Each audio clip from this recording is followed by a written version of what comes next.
welcome to Stitchy's World. My name is Caitlin and this is my knitting and crochet podcast.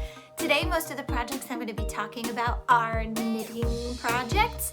Yes, so if that's your jam, settle in and enjoy the ride. So I think we're going to start with finished objects this week. I have forgotten to show you some things that I finished a while ago, since it's been a while since our regular podcast episode. So first I want to show you my forget not mitts. They're not forget me not, they're forget not mitts. So here they are. I've been wearing them for about 2 months now, I want to say. Of course, I did not block them yet. I've been meaning to. But here they are in alpaca merino, I believe. Now that I'm like looking at them and filming a podcast about knitting them, I really do want to block them. So I love the way they fit. They fit like a glove. And they are really warm. Sometimes I wear them at work just while I'm at my computer because we have a very cold office usually. As I was knitting them, I had a couple of concerns. I think I talked about them on a previous episode. One was that the edging up here was flaring so terribly because it said to bind off loosely. Now, I've come to find out that's a very subjective instruction when something says to bind off loosely, because when I bind off loosely, it's a loose bind off. And especially if I'm trying to do one of like the amazingly stretchy bind offs, I think it's Jenny's amazingly stretchy bind off. It has you do an extra yarn over between every bound off stitch. Well, I just couldn't get away with that in this case. They were really flaring. So I said, you know what? I don't really need stretch here. Like, it's not like, oh, I really need to give a high 10. So I kind of just did my normal bind off and I didn't think too much about it. And that's what ended up really working nicely. Now, I love this effect, this stripe. I would wear mittens. There's my hair. I would wear mitts that were just those stripes because I think it's so cool looking. But what's really nice about these is now that I have the pattern and I've knit up a pair, I realize they really don't use that much yarn. So I could go back and make coordinating mitts to go with the different shawls that I've made, because I've made quite a few DK weight shawls in the last year. I made the Barbie chic shawl and one other one recently. Tomta's Treasures shawl. Whew! Anyway, I could do coordinating mitts because those both had multiple colors, and I think that would be really cool to try out. And I think it would be maybe fun to do like a really dark main color, like the yellow. Instead of yellow, do like black, and then do a color changing. That would be a really neat look. Or both in a more neutral family, I think would be fun. I really like these, and like I said, I really gotta block them. So maybe this week I'll block them and I'll show them off one more time when they're fully blocked. So those are the Forget Not Mitts by, and I really enjoyed making them. The only problem I had, like I said, was the cast off. Next, I want to show you a recent finished object. This is the pop hat. So this is a pattern that I picked up from the Knit Picks design team. So this is by Lee Meredith. It's alpaca DK from, oh yeah, it's from a farm in Pennsylvania. I picked it up at the New Jersey Fiber Festival in September. And the construction of this is fun, and the idea is that you're creating an interesting stripe pattern that's determined by your self-striping yarn or your variegated yarn. This did not come out nearly as cool as the samples that are knit up on the Knit Picks design website. I think it's kind of something like the repeats, the way they lay on top of each other. I'm trying to think of like an analogy in music where like two notes come together in harmony, and like as they're coming into harmony you get this like binaural beating. That's kind of what it happens on the hat, but visually. And if that made no sense, forget about it, because it might have just made no sense, period. But it was a fun knit. You knit everything sideways, just like, I think I did a provisional cast on. Every time I see provisional cast on in any pattern, I always panic at first. And then I'm like, no, it's not that hard. I have a crochet hook. I have scrap yarn. It's really not that hard. And so then you just knit basically a long rectangle until it's 20 blank stitches, or I think that's what it was. Like, maybe my head is 27 inches around, I can't remember. Then you do a 3 needle bind off, which does make a visible seam, at least mine did. I'm pretty sure that's normal for a 3 needle bind off. But it's very neat and I like it, and it's kind of like a design element in my opinion. We're gonna go with it.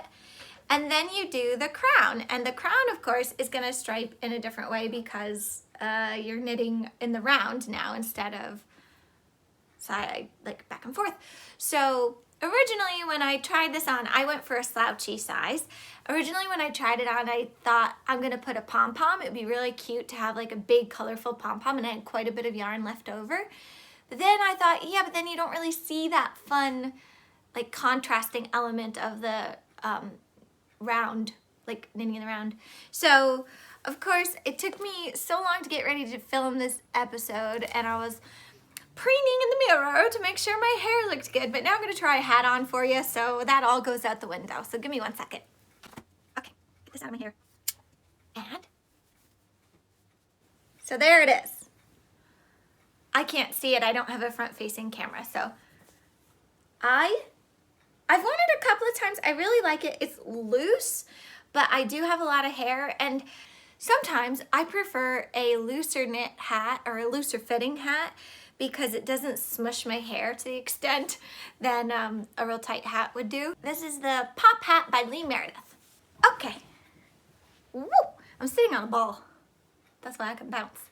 So I decided to keep the hat on because it's cute and I'm happy about it. And I'm gonna take this off, but I wanted to share with you, this is the shawl. I don't know what it's called, but my mom made it and I love it. The black and green is right up my alley. I wear a lot of those colors, especially the green. Well, and black. Black's kind of like a neutral. And it's asymmetrical, and I can usually wrap it around a couple of times. So I will put the pattern name of the designer. So if you like this shawl, you can also make one. Okay. Those are the two things that I finished. Wait, my ball. Okay. Those are the two finished objects for today. Now let's talk about things that I have on the needles. Okay, so the first one I'm going to show you is the Love and Laughter shawl. This is the one that I said I was going to cast on the last time I podcasted. I've been looking for my calendar. It was in my knitting bag. Does that happen to you? You lose things in your knitting bag, and then when you go back to a project, you find all the things that you forgot you were stashing in there. This is a pattern by Katie DeGroff. Yes, Katie DeGroff Knits. It's called Love and Laughter, and it's based on the character, or I guess I should say the actress who played Sophia Petrillo in the Golden Girls. So Estelle Getty is the actress. And the Love and Laughter is what's on her tombstone. So that is why Katie DeGroff Knits decided to name her shawl that. I love it. It is so colorful in a month that has been filled with so many gray days. This has really been brightening up my day. So now I haven't touched this in probably 2 weeks because I got overtaken with another project and some other stuff going on. So I can't really remember all of the details, the ins and outs of it, but I do know that I I'm so motivated every time I pick it up because of the color changes. It's like, let me just finish the green. Let me just finish the green. And then you get rewarded with the next color. So it's all sock yarn and it's all from the Golden Pearls. But this is the Golden Pearls. And yeah, it's 4-ply sock and merino wool and some nylon. So it should wear well. This is the main color. And then the other colors I'm not going to hold up, but you can see in the shawl that they're very bright. So you start here at this end, and the stitch pattern is such that there's a lot of slip stitches in it, and on the one direction you slip them in the front, and on the other direction you slip them in the back, which allows for these little, like, I don't know, almost like windows where the pearl bumps of the bright color can shine through. So the first section of the shawl you're working the main color and each one of the contrasting colors in succession. Then you get back up to the main color, and then it gets so bold, and I just really love it. This is going to be an asymmetric shawl, which is going to be off by about 4 to 6 rows because that's how long it was before I realized I forgot to change the pattern. But it will get much longer on one side. I guess that's just what it's called, asymmetric. I don't know if there's a better term for that. It's not quite like a boomerang, I don't think, because it's not like rounded or anything. It's hard for me to tell. Oh look, I even put my little ends on there. Yes. Don't let me forget, this is size 6 needles that I need to put back on here. I just for the first time realized what those little discs are for. So these are the Knitter's Pride? Yeah, these must be Knitter's Pride interchangeable needles. And it comes with these little discs that on one side tell you the US needle size, and on the other side they tell you the metric size.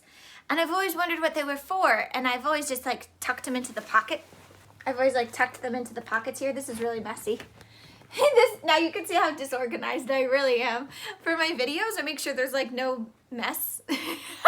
You should see my supplies. In this situation where I needed my size 6 needles for the next thing I was working on, I screwed these ends on.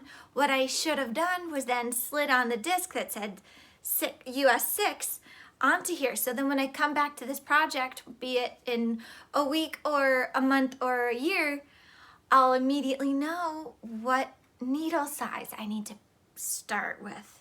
I'm not gonna take the time to do that. For some reason, I need size 6 for a whole bunch of things. So I should probably just buy more size 6 needles. So anyway, this is the Love and Laughter shawl. I'm loving it and I'm laughing about it. Now there's another thing on the needles that I am so excited about, and this is what I said I got distracted by.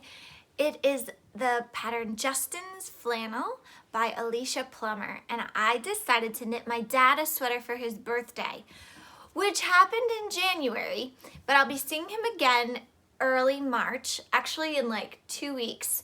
So this sweater is nearly finished, but I said, hold off, I need to film a podcast episode where I can feature it in my works in progress section, so I'm not constantly just sharing finished objects, because I feel like I never get to show you all what I'm actually working on, because I don't know, the way I do my podcast schedule and my knitting, it just doesn't work out that way.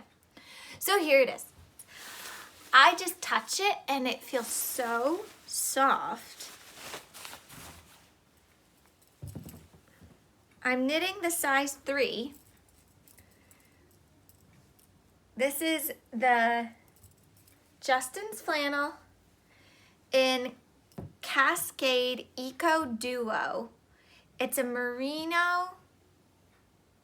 alpaca merino blend.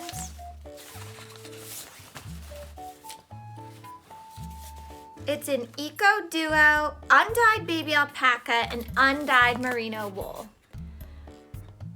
So I'm knitting the body up in a US 8 size needle, and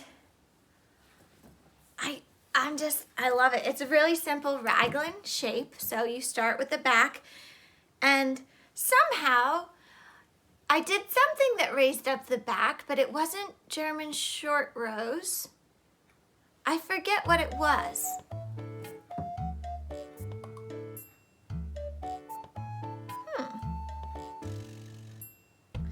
Well, anyway, you can clearly tell that the back is higher than the front, so it worked, whatever method it was. And yeah, so first I want to talk a little bit about the yarn. This is the Eco Duo, like I just told you. And I was so surprised at the fact that it stripes. I don't know if I'm the only one that would be surprised, but looking at this yarn, would you think this stripes? I would have thought it would marl. And I guess it is, no, it's not marled, it's striped. Yeah, it's striped. So scared my cat. As I started it, I was like, oh no, am I doing something wrong? Is this yarn like defective or something? But clearly it's not defective. Then I had the thought, you know, a lot of people say when you're knitting a large garment with something that's like variegated or self-striping or something, you should, or not self-striping, but that has like variegation to it, you should alternate skeins and do helical knitting. I'm not really that familiar with the concept, and I've never done it before, and I didn't think to do it when I started, but I don't think it's a problem because it's like the stripes aren't perfect, but yeah, they're not like perfectly across the row. They're kind of a little bit amorphous. The other thing about it is that since it's alpaca, I'm really hoping it has a little bit more, like it grows a little bit when I block it. I don't think it needs to grow that much. I had my mom measure out one of my dad's sweaters and then text me the measurements. And I was all about adjusting the pattern, but believe it or not, the size that I'm doing, the size 3, is pretty much right, exactly where it needs to be. So I'm trying to stay very true to the pattern, but also keep in mind, don't go like too extra on any part of it because it may really drape more and grow. I'm not gonna wet block this. I'm only gonna use a steam blocker. And when I did the cuff, now I'm hoping that's big enough. I mean, how big could his hands be, right? When I did the cuff, I went down to a size 6. So I did the body in the 8 and I went down to a 6. And I really like how it has a nice gathered for the 1x1 ribbing. And hopefully that will prevent, like if the sleeves get a little bit long through, you know, just even through wearing it for a couple of times, hopefully the fact that it's a nice fitted cuff will prevent it from getting like, you know, in his way, like for the sleeves to hang down too far. The other thing that I did on this was it gave an option for a traditional fit and an option for I think she called it like a more modern fit. So my dad is a modern gentleman, so I decided to do the modern fit. All that means is I switched, once I got down to like 8 inches or something, or I think it was like 3 inches under the underarm, I switched to one size smaller needle, so I went from an 8 to a 7. I can't tell, but I guess you don't want to be able to tell, and hopefully that just keeps it a little bit more fitted for him. And then the 1x1 ribbing on the bottom hem is also on a size 6 needle, so the cuff should match. Yeah, it looks pretty consistent. I think I maybe had a little tighter gauge on the cuff than I did on the bottom of the hem, but that's whatever. I have, you can see without me explaining, I do have a little bit more to go on this one sleeve, and then I'm gonna pick up for the collar, and I'm excited to pick up for the collar, but I'm also a little bit nervous because I feel like that's the make it or break it stage of any sweater, because it's like right at the base of your face and people will really notice it. You can't hide a mistake in the collar. So this collar, the instructions are very clear and I've had no trouble with them at all. And they do say like how many what the ratio of picked up stitches should be throughout the entire neckline, not just around the neckline, but like for the back of the neckline, the front of the neckline, and then the rise of the neckline. So here I'm going to be able to, you know, space out my pickup stitches so that I don't get any kind of weird ripples or, I don't know, misshapen bits. And the other thing about the collar that I'm a little bit nervous about is it's a brioche knit collar.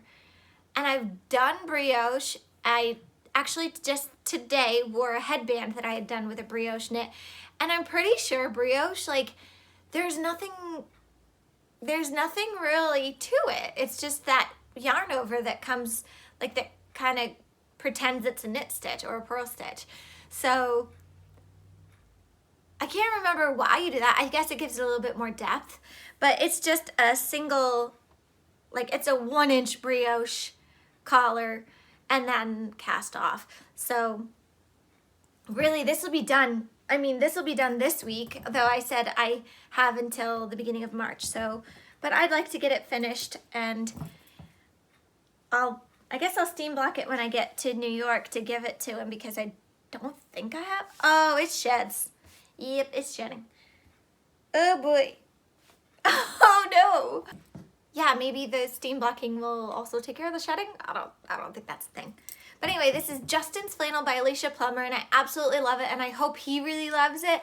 When I saw him in, actually, beginning of February to celebrate his birthday and my brother's birthday, I just handed him my knitting bag, which was like, I only had the body done at that point. I think it was like mostly done. And I told him, you know, I'm knitting you a sweater, and this is the first sweater I've ever knit for him. And he was like, hurry up. He does not like to be cold, my dad. So yeah, I love it. It's such a nice yarn to work with. It's expensive. I thought it was expensive, like to buy a sweater quantity of this yarn. But then again, I mean, I'm paying for really good fiber content, and it's so soft. And it will be really warm. I know merino is really warm. I think alpaca is supposed to be really warm too. Oh, I have one thing that's on the needles that's gonna come off the needles. Let me show you. So I was making, originally I was rushing to get a pair of socks done for my dad for his birthday instead of the sweater. But then I got the idea to make the sweater, and I kind of gave up on the socks for a while. Well, what had happened really with the socks, I love the way it's coming out. I think it's really fun. But I did not have my needle keeper, and I gave you a little sneak peek. I'm not that organized with my knitting supplies, so the needles came out, and I had already like done most of the heel. I think I was on the, oh yeah, I was already picking, like I had picked up the gusset. I was already working it. And I put the stitches back onto the needle on the instep, and they're just loose, like, and it's hard to put, I would have to pull out a lot.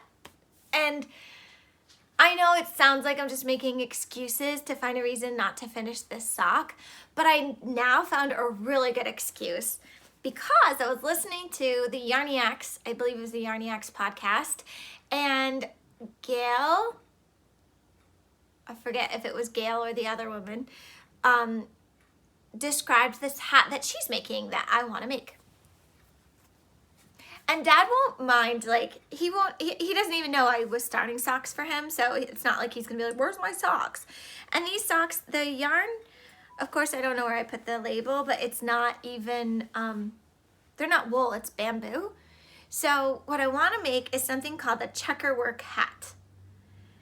And I'm gonna look at my notes a little bit so I can tell you about it. It's by Vexy. So it's written for self-striping sock yarn. Do you have half a ball of leftover self-striping sock yarn you really don't know what to do with?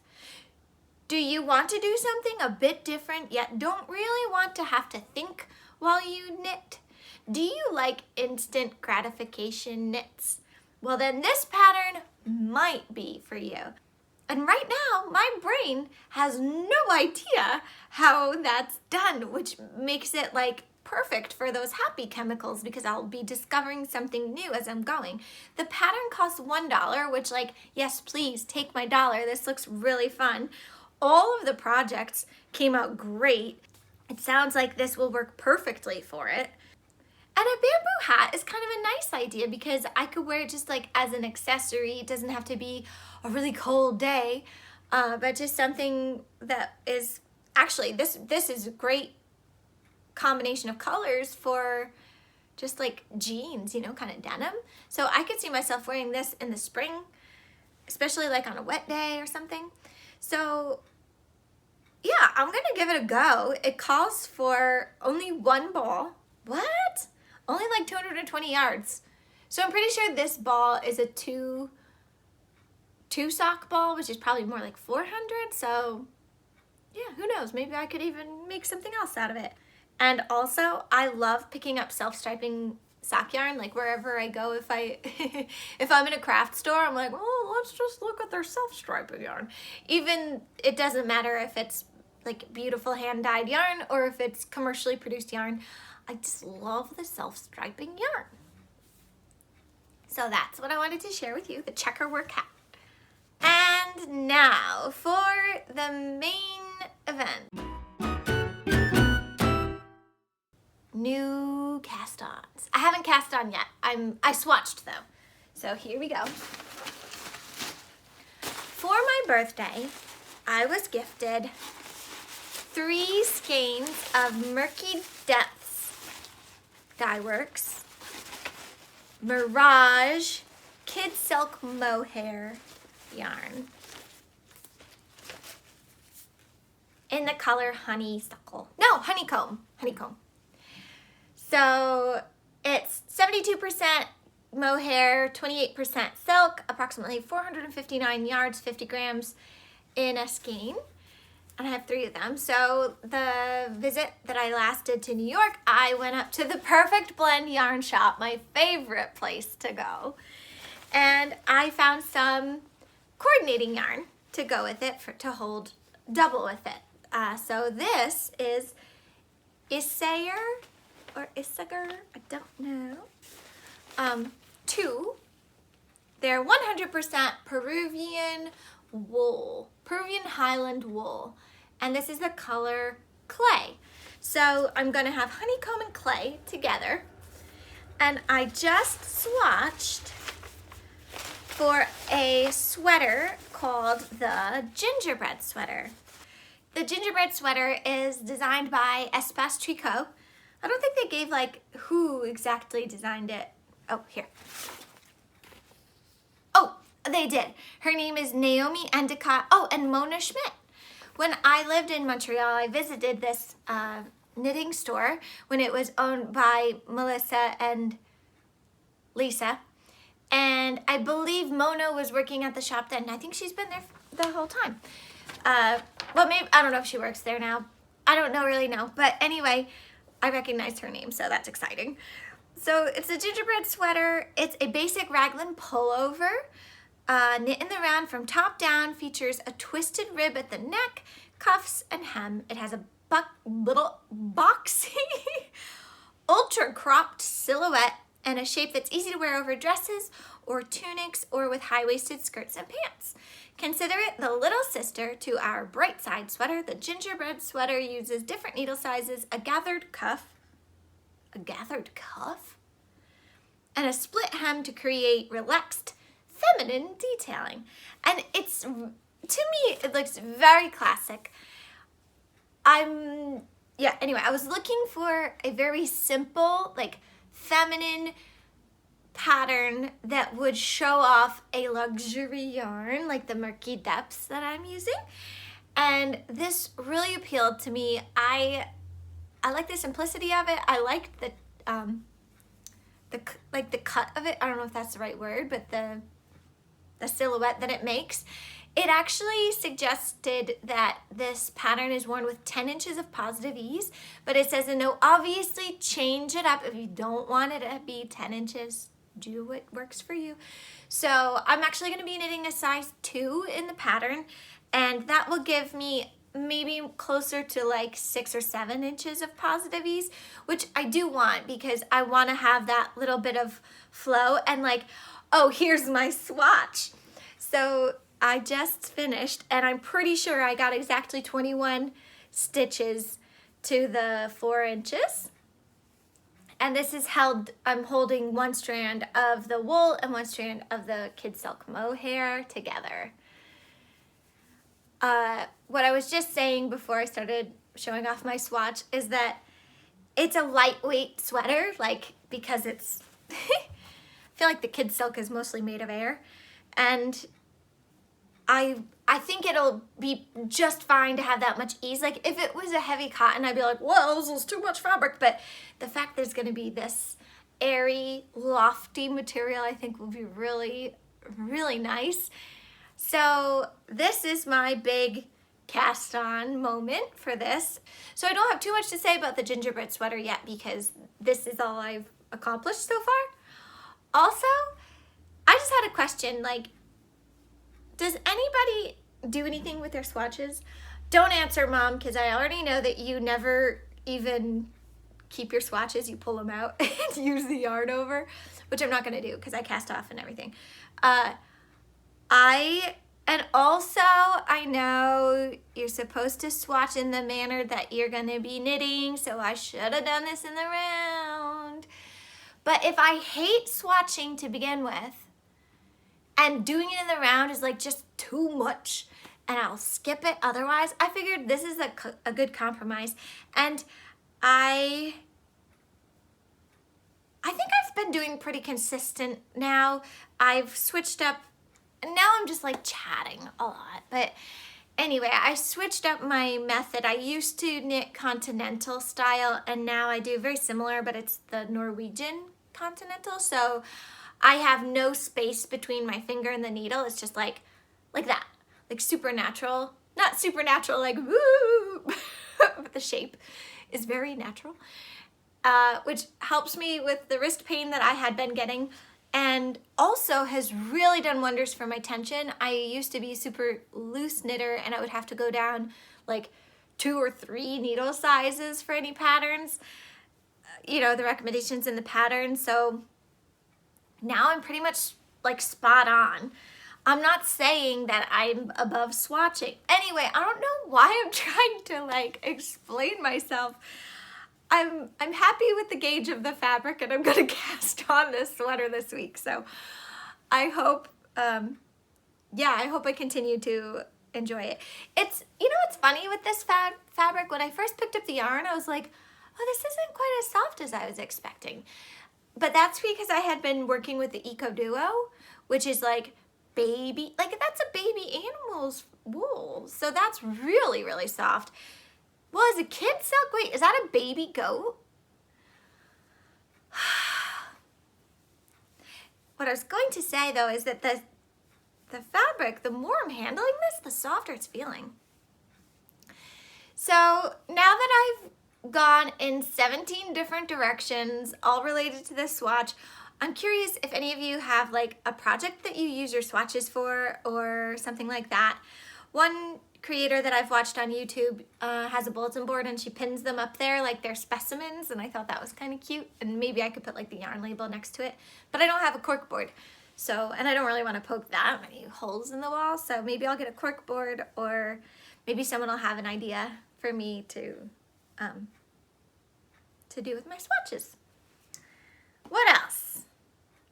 That's it for the knitting content. If you are interested, stick around. I'm going to talk about a couple of books that I read this week. Not just week, but I guess like the last 3 weeks. And if you're not, I appreciate you sticking around for the knitting part of it, and I hope that you'll join me again for the next episode. I really enjoy doing this, and I hope you're enjoying it too. So I read a lot of books. I had to write them down. So the first book I listened to was called Never Lie by Freda McFadden, and it was a psychological thriller. It was really, really good. There were, I believe, 3 different characters, 3 different actors in the cast for this audiobook. One was a psychologist, Adrian Hale. Another was Ethan and Trisha. And it was told in 2 different timelines. So not separated by much, but kind of like the before time and the after time. And you're piecing together, as you're hearing little bits of the before time, what's happening. So basically, this young couple, newlywed couple, is visiting a house that they're interested in purchasing. And on the way, they get snowed in and have to park their car like on this really long driveway up to the house. There was no sense in turning around at that point, so they just parked the car and like hiked up to the house, and it turned out that the realtor never showed. So they made the best of a bad situation and decided to stay the night. And things start to happen as they're staying, and they start to uncover some things about the previous owner of the house. And it's one of those where you're just like, oh, this person is evil. But wait, who's more eviler? So it was really, really fun. I don't know if that convinced you to read it, but I really enjoyed it. And I definitely want to pick up another book by Freda McFadden. She just released a book called The Teacher, which should be at your local library now. The next book I listened to was, I'm telling these in reverse order, I'm pretty sure, but The Paris Apartment by Lucy Foley. This was another psychological thriller, little bit of a mystery.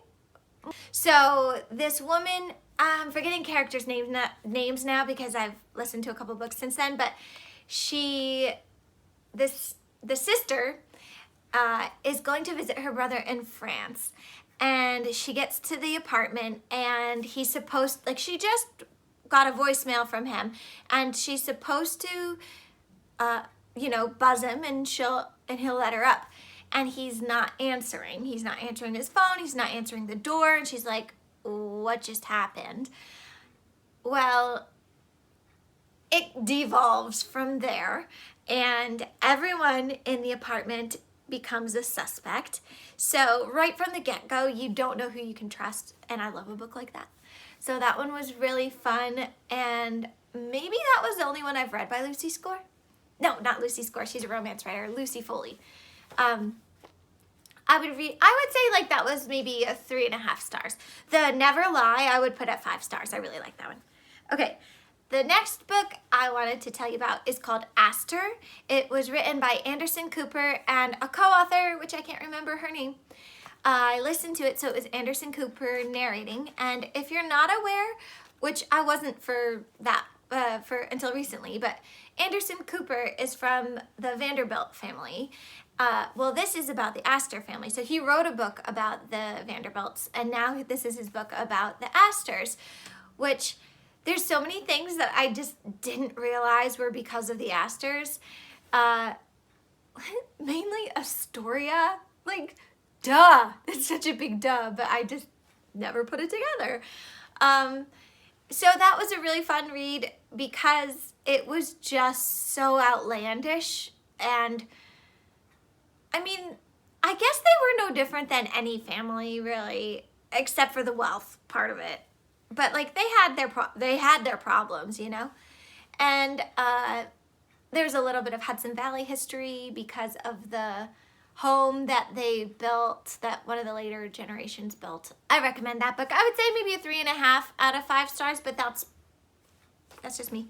And then one other book that I listened to, these are all audiobooks, which I've been loving. The Valliant Women, and it had a subtitle, The Extraordinary American Service Women Who Helped Win World War II. So this was kind of cool, and also I just read a fact on my Instagram feed that the flyover at the Super Bowl, it was the first time they had an all-women flyover team for the Super Bowl. It was also to commemorate the 50 years of women in the Navy. So what a perfect time to read this book. It was really eye-opening. They were called the Waves, among other things, the Women Army Volunteers Service People or something like that. But they were often assigned the things that the men were either too busy in combat to do or just didn't, it's kind of sounded like they just couldn't get the job done and they needed women to come in and do it. So you might enjoy that book as well. And I did just finish last night a book called If the Shoe Fits, and it's the first book in a series. It was like a cute rom-com book. It was my falling asleep book, which has to be very lighthearted and fun. And it was kind of a little bit of a Cinderella story, as you can tell by the title, but not closely. And it was also set in a reality TV show, which was super fun. I'm a sucker for like those reality TV shows, so what can I say? I enjoyed it. And yeah, I would say like 3 stars. It was good. I think that's it for today. So if you enjoyed this content and you want to stick around and see some more knitting inspiration and things that I get up to, I would love to have you along on the journey. So feel free to subscribe to my channel and hit the notification bell so that you know when I'm posting more content. And also go ahead and give this video a like so YouTube knows that people like it. And that's all I've got to say for this week. So I hope you're all staying warm, didn't get snowed in too much, and I will catch you in the next one. Bye.